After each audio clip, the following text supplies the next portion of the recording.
ईसाई आपस में है भाई भाई, मुस्लिम सिख आपस में है भाई भाई, मुस्लिम सिख ईसाई आपस में है भाई भाई, आवाज दो।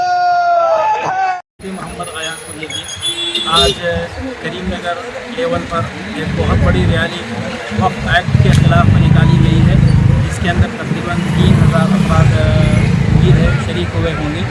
और इसके अंदर तमाम मकादिबी फ़िक्र और तमाम दलित हजरात और दीगर सब के सब इसमें शामिल थे, और इन सब ने हुकूमत के इस बनाए हुए क़ानून के ख़िलाफ़ आवाज़ उठाई है। वक्फ़ अल्लाह ताला की एक अमानत है। मुसलमान जब वक्फ़ करता है उसका मालिक अल्लाह ताला बन जाता है। वक्फ़ करने वाला ख़ुद उसके अंदर किसी भी किस्म की तब्दीली तरमीम नहीं कर सकता। तो हुकूमत को कोई इख्तियार नहीं है कि वक्फ़ प्रॉपर्टीज़ के अंदर कोई कानून बनाए और उसको अपनी मनमानी के मुताबिक इस्तेमाल करें। हम सारे ही मुसलमान वक्फ़ के इस एक्ट की मुखालफत करते हैं, इसे रिजेक्ट करते हैं। हमारा यह एहतजाज उस वक्त तक जारी रहेगा जब तक हुकूमत ये कानून वापस नहीं लेती है। आज का ये जो प्रोग्राम है, ये जो रैली है, all India Muslim personal law board unit Karimnagar के तहत मुनाकिद हुई है।